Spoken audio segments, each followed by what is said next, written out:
Lubalusewa TV mazima ku mazima. Alien Skin yagudde mu mbi. Atati adenja Alien Skin ali luzira. Ba mugula ko musango wiki ene yenyini gitulimu robale yo ogobubbi. Nenda jukira nesi papa yagenda ku laptop simanye simu biki bya musudani we bityo amagenda kulungula n'emyaka egiwera kati giweze ebiri naye ekisa kyasinza okumalamu amaanyi nti abamawulire ate bajaguza nnyo. Alien Skin yabakola ki baro byatisanga ko nti gwe ja kulumba ekisooka enzira nga giyaddangamu ebibuuzo arrogantly arrogance eyo gyakozesa eyo ekirala TV ezimu yazigobanga mwenekaga nyo litano mbwete musobola bawa interview musimanga nyimba zange temuzikuba simayanga mbu munjogerako bubi eyo so kati media houses mainstream media ezisinga nezimujjako amaaso ezimugamba abadde afuuse falaawo bamwitaga falaawo yasalanga onaga gwefa. So Alien Skin yatwaliddwa eruzira wali Makindye yatwalibwa mu kooti Makindye ne bamusomera omusango ogwo ogw'okubba isimu ebaliwa $3.3 n'okukuba omuntu saako n'okujjako ssente n'atwalibwa era akomezebwa ennaku z'omwezi nga 9. Bade gukyali gutyo ne bitambula ku social media nti ate kitalo nnyo ekyajjolamu abadde yabeera na Alien Skin yatuvudde ku maaso agaliwo gatambula nti gagamba nti moroka yamusimatukako oba ng'agenda gisaayo ekijinji n'emutomera. Bwe bamuddusa mu ddwaliro ensambya ne bafuna obuzibu ti omulwadde n'afa. Naye ate ganga ya Alien Skin yalumba eddwaliro eryo abasawo ne bayisiba bubi saako na imagine professional doctors katambi ako nakalaba neŋŋamba naye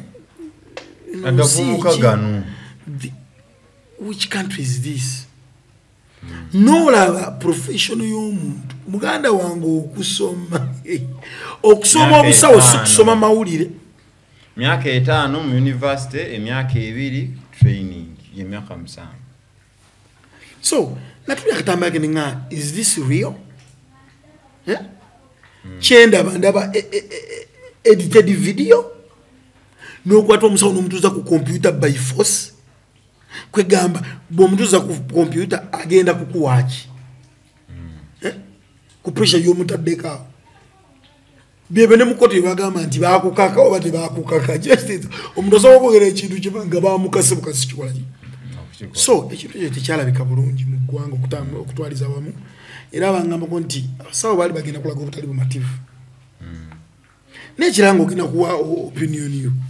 Ekisinga okunnuma nze ndabye babloga bangi bavuddeyo bavumiridde eddwaliro ly'ensambya nga bwe liri libi simanyiyo omuntu waba bamutuusizaayo basooka kusaba ssente kinzo ensambya it's a private hospital, it's not a government hospital. Ate si mu Uganda nti mulimu eddwaliro limuli ensambya. Yes abairo maji osomujotwala abalwadde ba nze babloga abamu besijja ku mentioning mpulira buli dakika ku mikutu gyabe boogera ku nsambya ekoze bweti nsambya ekoze bweti teri mulwadde mpozi nga mugatuuka mukanyine Katonda teri katabira mulwadde watafiira kalibe lya gavumenti kyobola nze nkoze omuntu ziba zatuuse buli muntu wamu afiirawo kyobola nze ngamba omuntu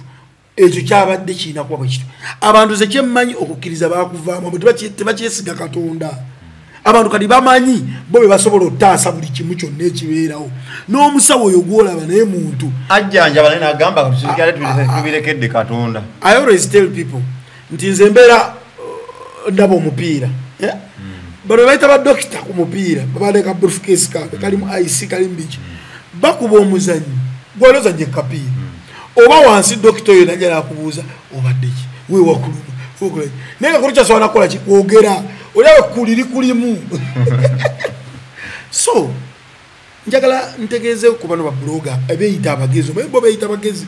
ate tunuzamu akasimu alaba yasinga okitegedde ekisinga n'okunnuma nti bo balaga be balina ne kooti baagala nozisalirawo okwetwanga oli akakasa kooti ng'omulamuzi w'egundi bwe yakoze ensobi nga ne bannaye bano abantu b'emitwe egyabwe beetiseeki gwe noba ngoyagala kuba nti oli ku ssimu yo nga ffe bwe tutudde wano njatekati gwotegerera eggwanga buli kimu okimanyi buli kimu gwomanyi abasawo kye balina okukola gwomanyi lwaki wali ku geeti singa ate eddwaliro eryo kanawudde boogera ne kubakuumi nti abakuumi b'ensambya mbu tebakukiriza kuyingira ate bw'ono ojja n'otasangawo omuntu nga mugamba olaba eddwaliro eryo liri gundi n'owebbomu asobola okuyingira kati ate baba bakebera ate nawo lutalo amaka gaabwe abamu aboogera galiko ebikomera lwaki bateekako geeti bali balekawo buliisi buuti anti oyaniriza buli omu ate otekawo genda notekawo n'omusirikale n'omusana kati weewuunya entegeera y'abantu bano sijja kulima buli wentuunya kiripu z'abantu bano nzigwamu n'amanye nga naye bano bye boogera babitegeera bebasalirawo so sijja kuwamba kankuwa ogundye ku Alien Skin katono nnyo Alien Skin bwe bakutte bano bajuliyo bodegaadi we balaze nti juliyo bamusindise ne bamugaba bakomewo nga 25 kyokka ne Alien Skin naye ate batakinzeeko fayiro naye bamukomewo nga 25 asomerwa omusango guno ate guno tandikirawo alegambye omuyimbi Kafeero yayimba luyimba n'agamba nti toli wa kitalo nga gwe olowooza twali tulabye abanene emirembe engalo these bloggers wallahi ulya nga tubitegeera beefu so kati Alien Skin engeri gy'abadde yeeyisaamu abadde alaga nga eyamalayo buli kimu alaga yeye ayambala ebyambalo by'amagye nga bw'ayagala tebamukwatako abaserikale alina abantu abamu babawa bano abasirikale ne babalowooza nti bo bakitalo naye ng'ate baba babagambye babakuggyako mu kiro kimu n'ogenda eruzira nze bwe nakakasiza nti gavumenti eno bw'eba yagadde ekintu ekiggusa Alien Skin ne gavumenti engeri gyebadde emutiitiibyamu mpuli abadde alina abanene bakolagana nabo mu magye ne mu gavumenti muno ate abo basirika olunaku lwe bamukutte lwe bamututte mu kooti lwe bamusindisa eruzira nga tasuzeeko wadde ku poliisi nti bagamba dda naye omuvubuka ono tusooke tukole fayiro ye yonna eggwe wetumuleetera emalo sanctioningibwa egende bali nga kubulako statement ye olumala ojjukola be pa egendawo wa state mu kooti kasita olabanga omuntu nga bamukoze bwekibwa ekityo manya wabadde akola ne gavumenti eyo bamukooye era ng'amwenda Alien Skin wanadda fayiro ezigenda okubeera ku mmeeza ate bayinza obutabeerawo ku mmeeza awo ne bakikola nga mu ngeri gye bakikozeemu kati bwe bakwatayo omuntu omulala naye nga bamuleeta mu kooti nga bagattako Alien Skin ajja kutuuka ekiseera ng'alina emisango egiwera ennaku ez'okujja mu kooti eziwera 7 guno we bamugamba nti bamweyimiridde guno oguddako nga bamuleeta nga batte bamweyimirira nga addayo mu kkomera abakyali mu kkomera nga waliwo omusango omulala ogweyo nga bamuleeta nga bamweyimirira ku ogwo nga bamugamba naye bakweyimiridde ku guno naye guli obadde mu kkomera olwedde tukuggyeyo nga bamuzzaayo ne bamubeeramu bwebyo webityo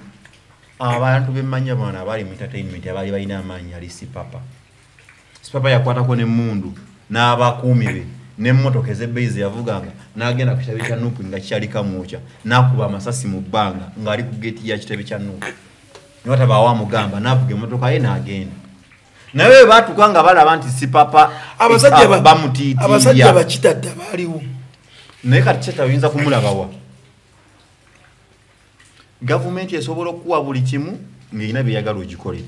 naye kasita omala okulaba nga oba obigusizza oba nga bikulemye eba tekyakwetaaga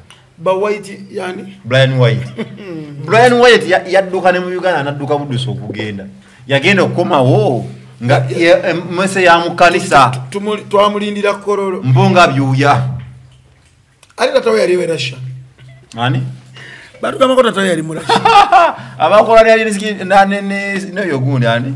Brian White bagamba yali kadogo muno bamanga naye banga mese ya mu church nente White House emyezi nga mukaga bagenda okumulaba nga kutte bando za dola na sente za Uganda ne bagamba onazijiwo sente yazizimba mayu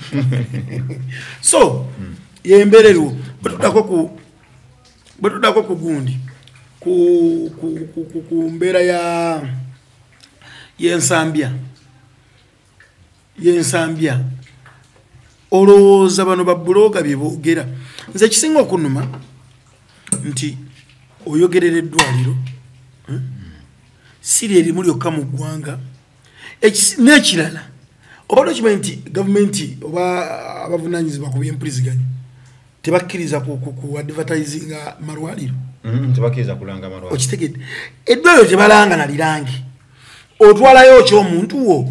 nga tebakuyise oba otegedde bulungi bannayuganda bakolayo bati atwala omulwadde ng'olwadde yamukebedde dda amanyi postmortem amanyi obulwadde obumuluma amanyi ne wayina okukwata ayina n'ogwa omusawo tosala wano sala wano kaki ekimukutwazayo ng'obimanyi obuzibu bonna abaana abo bye bakoze nti bonna olwamaze okusuulayo munnaabwe ne badduka ate ne bavaayo bonna nga tewaliwo omuntu asigaddeyo kati awo oba tolina ngeri gy'oyinza kukakasaamu omuntu nti wabadde n'obuvunaanyizibwa ku mulwaddewo era mbw'osobola okuba n'abasawo temumanyi bwe mwavuddeyo okuba nalabye ku musawo ng'ayogera abamu ku baakola ku muvubuka oyo ng'agamba kituufu baaleeta omwana nga afunyeko scratch butono nnyo ku mubiri gwe ng'ayogera agamba wano ne bamukolako ne bamusibilizing bo bali ne bagenda olwamala omutuusa bawulira nti ali mulabu bo ne bagenda ng'ayogera ali awo ayogera agamba wano wakyannuma ne bamuteekako ecupa y'amazzi ne bamuwa pain killers n'atereera ne bagamba out of the blue yani yanga yagala okusituka watu kisana naddamu n'agweri n'azirika ogenda okugira awo nga webalabira nti afunye internal bleeding munda so kati nabo bennyini abamu tabagala okulwana tebalina buvunaanyizibwa ku mulwadde gwe baleese tosobola kutwala mulwadde mu ddwaliro mwena ne muddukayo ne mudda ewaka aye ne mukomawo ne mulwana gamba n'embeera gye baamulabiramu nti yali bubi n'ekirala olaba abasawo babagenda kulongoosa omuntu bayita abavunaanyizibwa ku mulwadde ne baga musayininge tuge tumulongooze so sikutwekwasa ntwasayininzi mpuliriza kati njagala nchalenjinge bano abagamba nti Zambia nti ekola kibi nnyo obutakola ku mulwadde nga tebannamuwa ssente nkwa example gwoza lwaki omulwadde n'aba ali bubi nnyo naye nga bagenda mulongoosa babagamba mujje musayininge asobola okufiira awo okitegedde bulungi naye nga bagamba musooka muleete taata oba maama bajje basayininge nti omwana waffe tumulongoosa kyonna ekinaava mu theatre tukkiriziganyizza nakyo. The problem these people they don't read aye tebamanyi okitegeera era nze bwe tuna buloga yenna ng'ali kulikuka bayize tiktok ogundi eyo ne beera okwo n'alyoka live n'aleekaana ensi n'emuwuliriza because they are bonna abantu b'endaba abatunuzamu amasimu nga boogera ebyo ebitategeerekeka bonna obuzibu obuliwo tebali mu Uganda ndoza 9 ku 10 gwe buli boolaba awo abetunuza akina ndi Dubai simanya nadduka mu Uganda ndi Canada ndi mu America ndi wa bebabeera mu tiktok live ate babeeri ne balowooza kyekyandi badde kikolebwa Uganda okitegedde ekintu ekinnuma okungamba nti omusawo ekirala buli muntu yamanyi bw'atambuza bizinesi nze bwe manja yasooka kumpa sente nyinza okuba nga nkugamba sooka ompe sente nga mmanyi ebintuuseeko naye kati abo abayaaye n'agagato gaabwe osobola okulaba omulwadde kangeze nga baba basabye sente ne baganuzibawo kale oba ne baba basose basabasenge nga tabanna bakujjanjaba muntu kati abo osobola okubeesiga nti mujjanjabe nja kujjamba mbasasule olaba bazzi ne bakuba abasawo tosobola kujja ne bakuba abasawo n'aba security ne bajjawo omulwadde waabwe ne bagenda okujjako ekintu kimu nange ekyansumbuwa mu malwaliro gano simanyi nawulyako abamu nga bakisomesa nga bagamba nti kiriirigu ekyokusala omuntu nti kagubere mulambo obanga kale mbu basala bamaze kufa mpule bagamba nti postmortem eyo erina kukkiriziganyizibwako abalwadde ne bannannyini muntu nti wabeera nga mwegala kumanya ddala kituufu omuntu aba alina kituufu buli muntu aba alina okukolebwako postmortem naye abooluganda abakwatibwako ku muntu bwe baba balina okusayininga okukakaza nti ebigenda okuva mu postmortem tugenda kukkiriziganya nabyo ng'abantu abagenda mu theatre naye kyendabyeko kyo simanyi lwaki kibabwe kityo nti amalwaliro mangi gasala abantu nga n'abantu baba bali ku lusegere tebakimanyiiko tebalina ndagaano zibasayininzeeko omuntu ne bamumuddiza okugenda omuziika nga bamusaza okuva mu bulago paka ku lubuto wansi no kati ekintu kyo kirimu ekitimu ebiseera ebisinga njagala kino kyegendereze nnyo nti buli woolaba ng'oli munnamawulire lwaki osaba lipooti ya poliisi kumanya muntu yafudde ki ofunye bulungi ekintu kibeera bwe kiti wabeerawo abantu abafa nga waliwo akabuuza ontegedde bulungi kati gwe jjolaba abantu bebasala kati oyo lwaki yabadde alina osalibwa poliisi yadde enoonya lipooti nti amawulire agatambula jjukira social media eri so fast ekirala abantu ku social media bakwata ekintu ne bakigeza so omulenzi ono ye Joram yabadde atangazibwa nga bagamba nti yafudde Kabenje gojjola ebintu ebiri mu Kabenje oba nfuna bulungi era buluwulira nti omulambo nti era kyobola abasawo babuuza ono mumuleesa abadde ki Kabenje ontegera bulungi tumusanze mu nju nga yafudde poliisi ebyaddala ne boogenda musize bwerwa baba yino londole ekintu wadde Akabenje kali tebafunye muntu atomedde niyo muntu ono balina okukakasa family ye nti Kabenje kekakoze ki kati kagereze kino kati singa nze kagerezeeko kanzire ku sister wo mukama amumuze mirembe nti sister wo singa tewaliwo bantu bamanya nti Kabenje tugeze oba nafiira waka ontegeera bulungi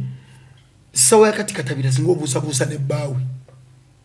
ontegedde bulungi wali ogendedde ko omuntu nafiira mu buliri omanyi nti baba yino munoonyerezaako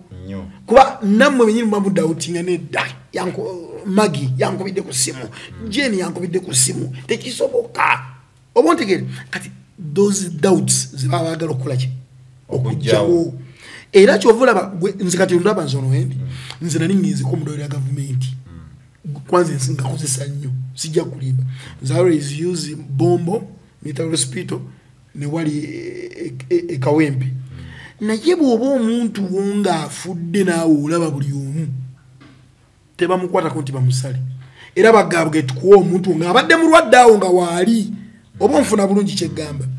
so ebiseera ebisinga kati kankuwemu example kati kansuke musalemu ekirimi nze nkyali mu narrative eri egamba nti oba wabaawo ebintu by'omunda bye bajja mu bantu baffe bano nti lwaki omulwadde afudde nga bamujjanjaba nabo babaamu essuubi nti ebintu bye by'omunda byonna biba bifu tubirazaawo kati biba bifudde olaba oyogedde ku kya sister wange kituufu yafa Kabenje naye era baamusala tetwafuna postmortem report tetulina mpapula zetwasayiningako kati batuwa postmortem report ne batuwa maiti nga bakisaza okuva mu bulago paka mu kiwatu by the way olaba scenarios zino ebbiri zombi bwengerageranya ya Joram ne sister wange byonna ndaba nga bikwatagana nyensonga wakinze zizemu wali ningamba naye ekigambo kusalanga muntu nga aba family tebasayinize ku mpapula za postmortem kuba government egamba omuntu emba mwagala okumanya ekimusse obanga ne police obeddwayo lyagala okunoonyeza kulaba ddala ekituufu ekimusse mulina okusayininga empapula nti ripooti neevayo mugenda kugikkiriganya nayo naye tewali kyasayiningibwa tebalina kye baatuwa ku ripooti naye ate ne batuwa ng'omuntu kubwongo bwange obutono ebiseera ebisinga waliwo kyetuyita nti okupafekitinga ekintu oba nfuna bulungi nti mulimu endwadde ezitta abantu ontegedde bulungi kanjiyita endwadde abasawo bano ne babanga jjukira mu nderi tebatunuddeemu olumu ne baagala okulaba tugeze nga boolaba sisitawo nga boolaba oyo nti omuntu azze mulamu ayogera naye afunye Akabenje wabula brad clot eyo eyebaddewa kwa sisitawo naawe munyini oyogera nti yali alioke ne all of a sudden ne mulaba nga atabuse mulimu omuntu abafeefe eyo nti n'okugogera yeyogedde netulooza zengulu era bagamba nti omuntu adda nnyo engulu aliko okunyumya ebingi ebyo olubwabaokitegedde embalasi webeefe wesambe nnyo nekwasa ku abasawo abamu obadde okimanyi nti ebirwadde bimu babitegedde babijjanjaba nga babipafekitingidde ku mulimu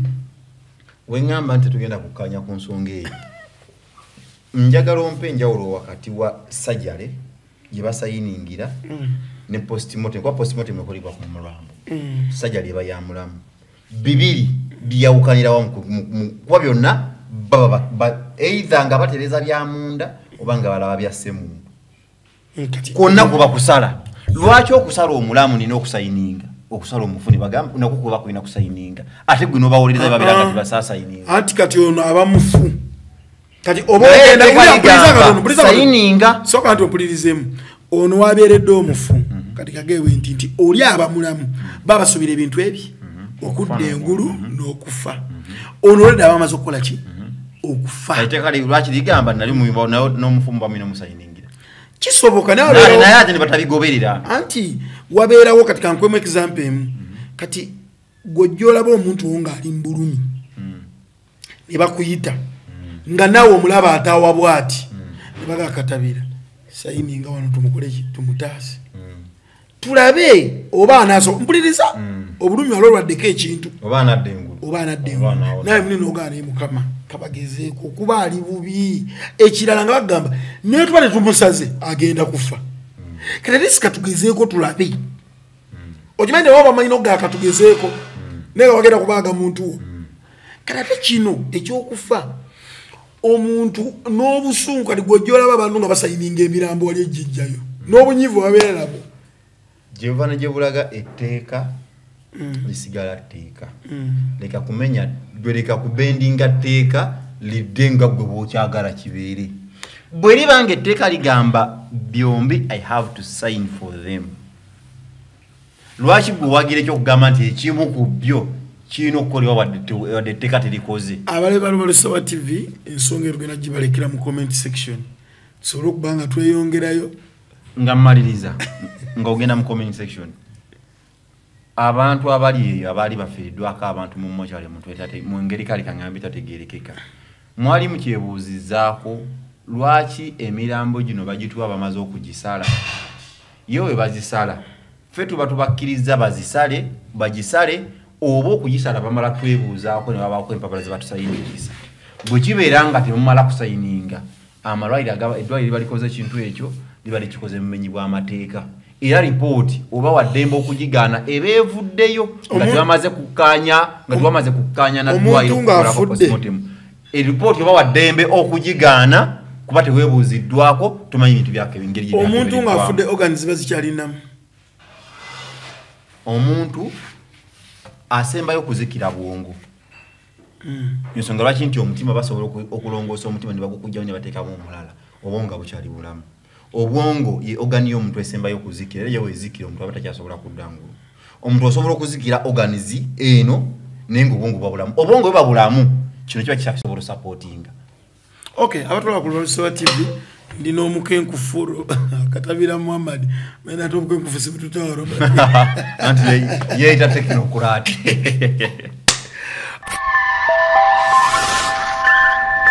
Lwalusowa TV mazima ku mazima.